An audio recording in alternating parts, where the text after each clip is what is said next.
Howdy, my loves, and welcome back to Spook Manor. Are you here for yet another ghostly tale of the Wild West? Well, I have quite the gold rush for you. It is the story of a loving mother who would sacrifice anything for the happiness of her beloved children. But when she is faced with the peril of isolation, starvation, and a desolate, forgotten landscape, she has no other choice than to turn to a deathly mirage for help. Would you care to join us as we make our way down the haunted mountains of Slaughterhouse Canyon? Then let's begin. Michelle and Richard are a dream couple. Just ask anyone. Richard is a wealthy businessman who loves to take long road trips with his family to historic locations around the U.S. It is the heart of summer, and they planned a long journey to see the Grand Canyon in the great state of Arizona. It has always been on Michelle's bucket list to see one of the amazing 7 wonders of the world, and Richard was excited to give her the experience. Michelle was a beautiful young mother at the fine age of 32, and she devoted every waking moment to their 3 children, ages 3, 4, and 6. The 1 boy and 2 girls were a handful, but you would never know it from Michelle's natural mothering skills. Though she had friends who chronically complained of postpartum depression, Michelle was the opposite. She loved being a stay-at-home mom and prided herself in being able to fulfill her children's every need. They had been on the road for about 2 weeks now, taking the trip slow and stopping to see the sights along the way. Michelle was an Airbnb expert at this point and managed to find a historic little cabin outside of Kingman that was only about 2.5 hours drive from the Grand Canyon National Park. It was an extremely primitive cabin, dating back to the late 1800s, with historically accurate amenities that one would expect from the Gold Rush era. The Airbnb host prided the authenticity of the cabin and its location, stating that the stay is more like camping than anything else, and that the small 2-room cabin had no electricity, refrigeration, or television. Michelle loved the outdoors and celebrated the chance at a Wild West campout with her beloved children. The night was dark and oppressively hot as they drove past Kingman and down the dark, dusty road that took them about 12 miles out of town. The cabin was everything Michelle dreamed of. It was as though they had driven through time, right into a Western movie filled with imaginary cowboys and Indians. Being the history buff that she is, Michelle became overjoyed when they entered the cabin to find historic documents on the walls referring to Arizona, the effects of the gold rush, and how the area was more known for the mining of silver and copper than for gold. As the children ran about the cabin, Michelle tended to their 3-year-old, smiling from ear to ear as she went about her motherly duties. Nothing made Richard happier than to see his family having this much fun. The night was filled with campfire stories, roasted hot dogs, and ended with a sticky mess of melted s'mores. Michelle used a bottle of water to clean their hands, then looked up at the night sky.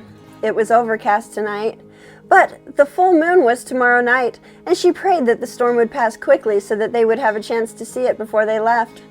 The night was quiet, except for a faint wailing off in the distance.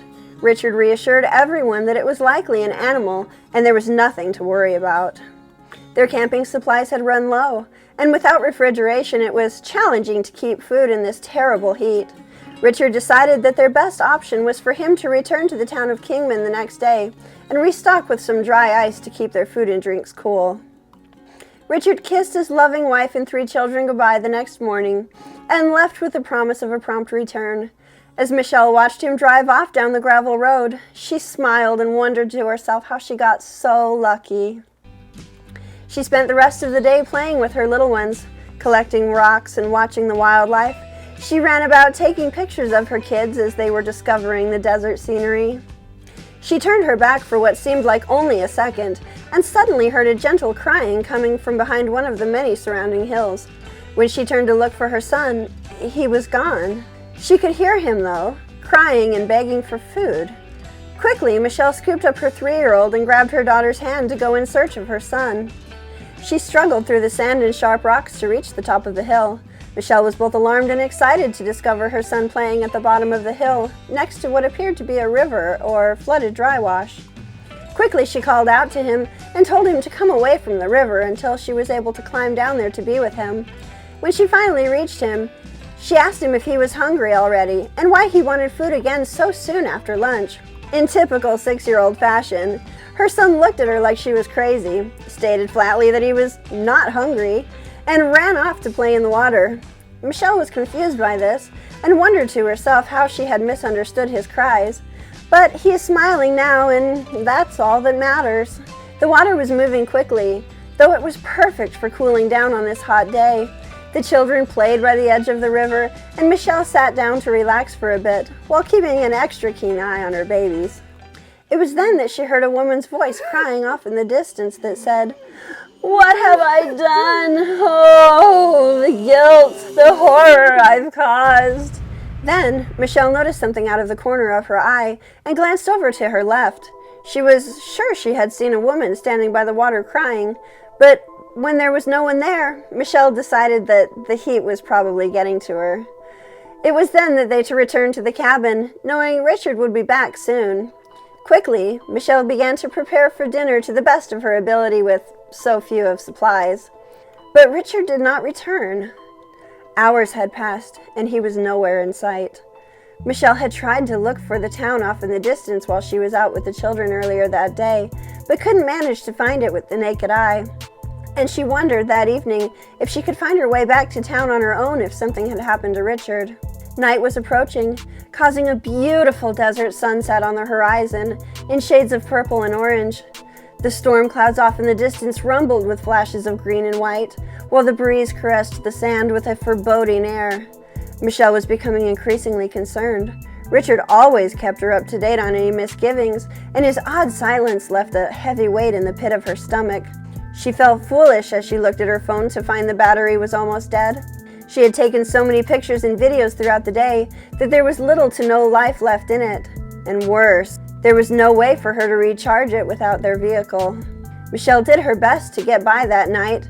They had another small campfire, but there was little food. And the children were less than satisfied with their lack of sustenance after such a big day in the hot sun.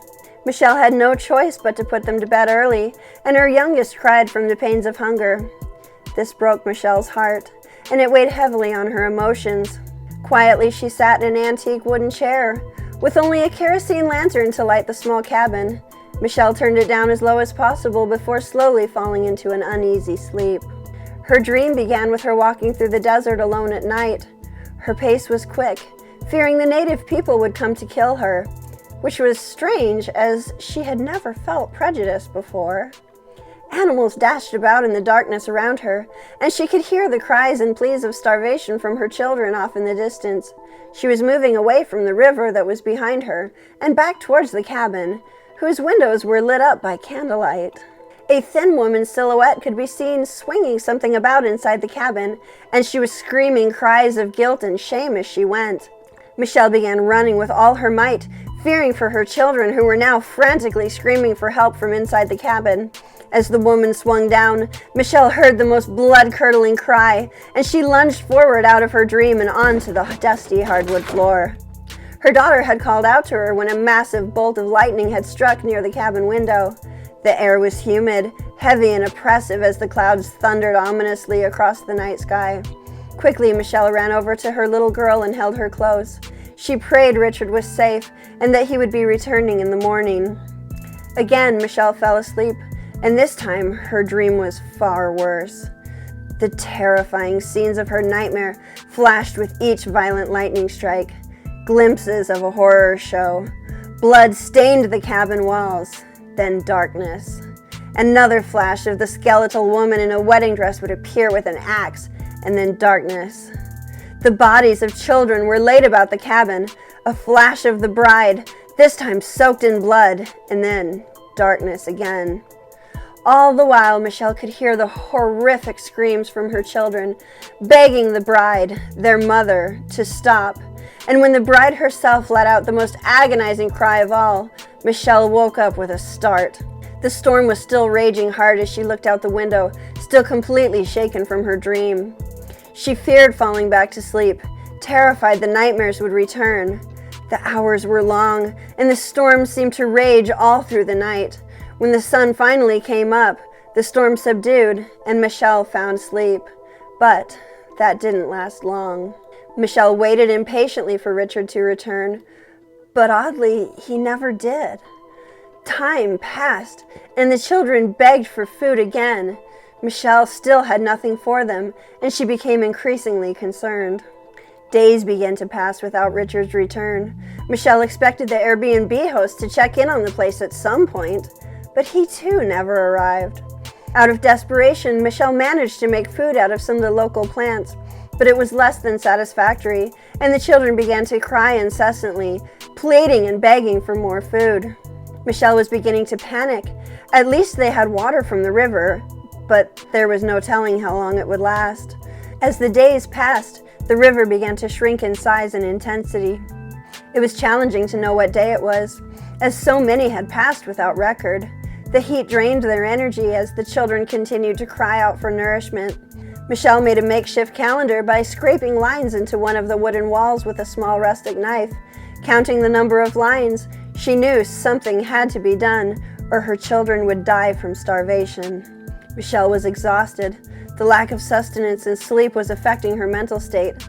Rattlesnakes and buzzards threatened her days, while coyotes and horrific dreams haunted her nights. The dreams of the killer bride and terrified children were ripping at her sanity. In desperation, Michelle walked down the gravel road that led through the hills and mountains to the town and turned back when she realized her small children would never make the journey. As she climbed the sand in the hellacious heat, she thought she could hear her children's cries on the soft breeze and questioned if it was a mirage while she struggled to find a resolution. Standing on the hills did not help at all, as Michelle could only see dry desert landscape and mountains in the distance.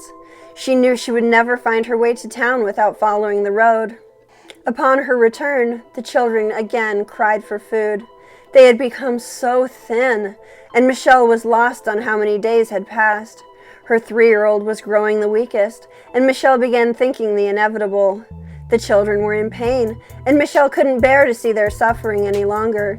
She began to wonder if her dreams were a horrific premonition and questioned her own moral judgment. That night, another storm was approaching, and Michelle did her best to tuck her children into their rustic beds. She refused to sleep, and the storm began to thunder. Michelle was surprisingly alert. The dream had finally taken over her conscious mind, and she watched as the bride repeated the horrible deed from her nightmares in real time. The hallucinations came in flashes, and Michelle jumped to her feet when the bride was the nearest to her. She grabbed the ghostly figure and screamed at her like a lioness protecting her young. I understand why you did this. From one mother to another, dear God, I understand. But you have to free us from this nightmare. I know you love your children. You have to let us go, and you have to free yourself of this horrible guilt. Michelle cried out as the lightning struck again in a massive flash. And then, as though someone had turned off a light switch, everything went black. Michelle could feel her face burning from the hot sun as she opened her eyes. She was outside and down by the river. Slowly, she sat up and looked around. There was Richard, standing on the top of the hill looking down at her. Michelle, what are you doing down there?" he called out casually and with a laugh. Michelle sat up in a daze until she finally realized what was happening. She was filled with mixed emotions. Happiness that they were saved, and enraged that Richard had been gone so long. With what little strength she had, she ran to her husband, hugged him, and began to curse him for abandoning them, demanding answers. Richard was shocked. He had no idea why she was so angry, and lovingly led her back to the campsite before sitting her down and giving her an ice-cold drink. She watched as her adorable children played about the campsite. They were strong, healthy, and were all smiles as though no time had passed at all. The cabin was nowhere in sight, and Michelle demanded to know where they were and where the cabin was. Richard, again surprised by her questions, stated that there never was a cabin. He reminded her that they had camped out here the night before and planned to go to the Grand Canyon tomorrow morning. Michelle suddenly became hysterical, and out of concern for her well-being, Richard took her back to the nearby town of Kingman for a medical evaluation. Michelle refused treatment until she received some answers. Sitting down to a nice lunch and cold drinks in a local restaurant, Richard insisted on Michelle getting help after her insane and bizarre line of questioning. Her husband made several calls to secure an evaluation for her. Michelle got up impatiently to make her way to the bathroom. It was then that she noticed a magazine article on the wall titled "The Ghosts of Slaughterhouse Canyon," splashed across it in classic horror fashion and featuring the image of a bloody bride. Again, shock took hold. She gently grabbed a waitress walking by. Trying to compose herself, and with as much calm in her voice as possible, she asked, "I thought this was Slaughterhouse Canyon." "It is," the waitress responded, "but they call it that because of the legend. They say a prospector took his family out there and built a cabin during the gold rush of the 1800s.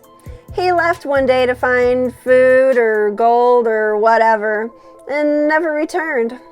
Some say he was killed by native people, or had an accident, or was robbed by bandits, or something like that.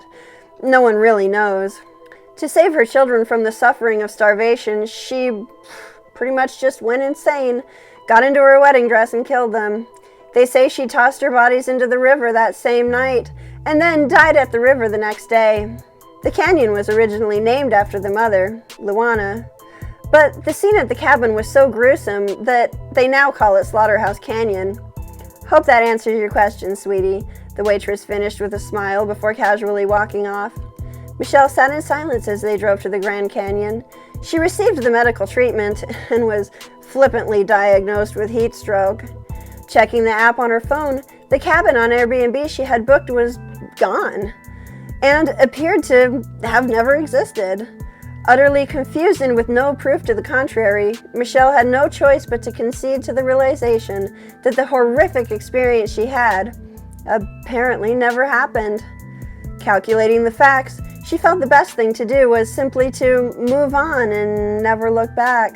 The heat from the desert sun has been known to affect the mind in strange and mysterious ways. Michelle has never spoken again of her torturous adventure through the dusty wasteland, and she is ever hopeful that her memories will fade away like a mirage in the sands of time. So tell me, my loves, have you been to Slaughterhouse Canyon or plan a visit? Have you heard the wailing cries of Luana and her poor, starving children? Please comment down below and like and subscribe for more fictional stories that are often of actual urban legends and sometimes have historical reference. See you next week and have a good night.